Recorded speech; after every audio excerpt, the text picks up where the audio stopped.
राष्ट्रीय स्वयंसेवक संघ कटक नगर तरफରୁ शाखा कुंभ।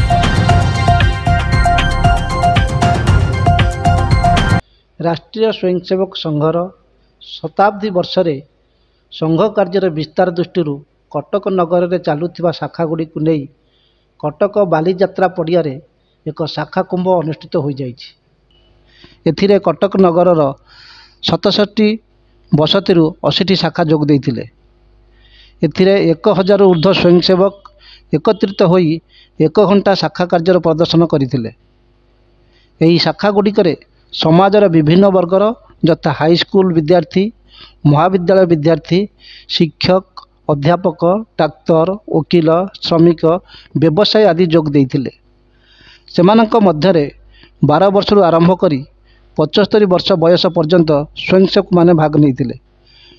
मुख्य अतिथि भाव में श्रीरामचंद्र भंज मेडिकल कॉलेजर अवसर प्राप्त प्रोफेसर डाक्तर सुधांशु शेखर मिश्र जोगदे संघर स्वयंसेवक मानकर निस्वार्थपर समाज सेवा कार्यर प्रशंसा करने सहित संघ ही समाज में संस्कार, श्रृंखला और अनुशासन निर्माण करी ए देश को आग को नहीं पारिबो बोली मत व्यक्त करथिले।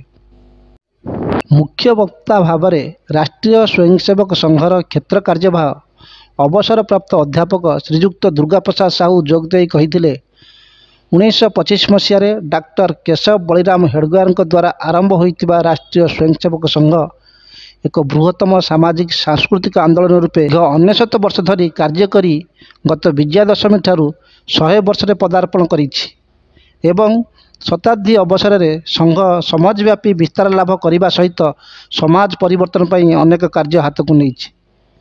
यार 11 वर्ष पर 2036 रे भाषा भित्तिक प्रदेश गठनर 100 वर्ष पालन करिब ओडिशा।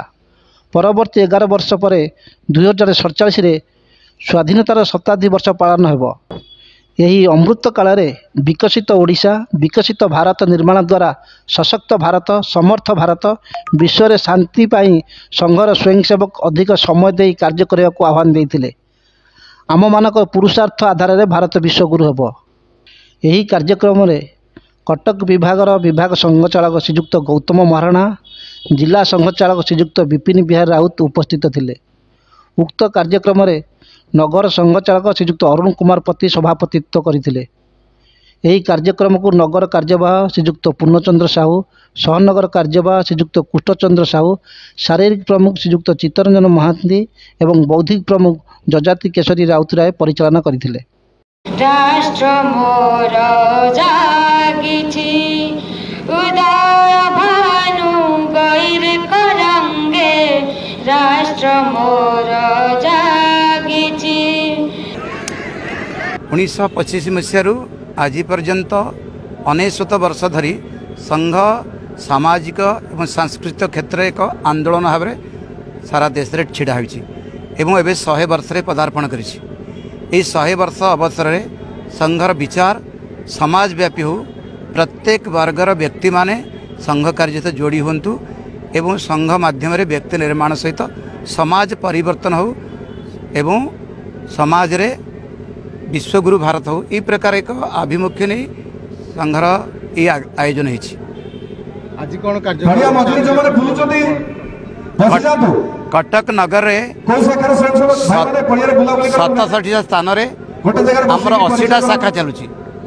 प्रत्येक शाखार स्वयंसेवक माने तांकर शाखार समस्त कार्यकर्ता नहीं एठी आसिछंती।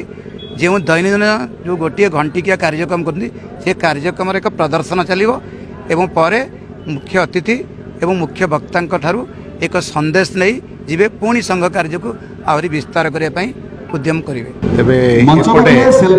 गोटे कुंभ बोली आमे विचार कर समस्त एकत्रित होती खूब भल लगुच। ये जो अनुशासन 100 वर्ष धरी जो अनुशासन आम देश में चली तेणु जी या आरंभ करते 100 वर्ष तले 1925 मसीह आम नमस्कार करुचु। कहीं देश को रक्षा करिवारे राष्ट्रीय स्वयंसेवक संघर गोटे प्रमुख भूमिका रही एवं आगक अति जरूरी ताहा आम अनुभव करवा दरकार।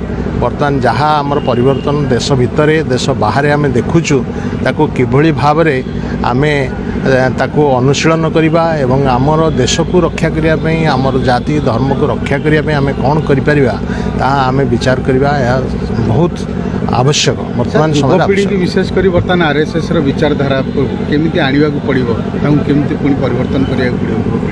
ଦେଖନ୍ତୁ ଆର୍ଏସ୍ଏସ୍ ସମ୍ବନ୍ଧରେ ଆମେ ଯଦି ଇତିହାସକୁ ଅଧ୍ୟୟନ କରିବା ଆର୍ଏସ୍ଏସ୍କୁ ବହୁତ ବଦନାମ କରାଯାଇଛି ଅତୀତରେ। ଏଇ ବିଚାର ଧୀରେ ଧୀରେ ବଦଳୁଛି ଏବଂ ଅନେକ ବଦଳିଲାଣି।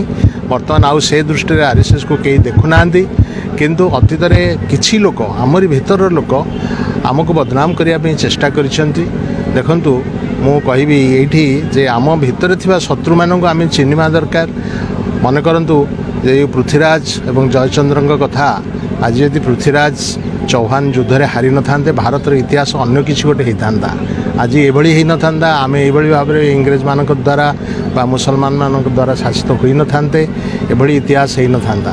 ତେଣୁ ଆମ ଭିତରେ ଥିବା ଶତ୍ରୁମାନଙ୍କୁ ଆମେ ଚିହ୍ନିବା, ଆମେ ତାଙ୍କୁ ପ୍ରତିରୋଧ କରିବା, କୌଶଳର ସହିତ ବିବେକର ସହିତ ବୁଦ୍ଧିର ସହିତ ତାଙ୍କୁ ଆମେ ପ୍ରତିରୋଧ କରିବା ଏବଂ ଆମ ଦେଶକୁ ବହୁତ ଆଗକୁ ଆଗେଇ ନେବା। ସେଇଟା ଆଜିର ଆହ୍ୱାନ।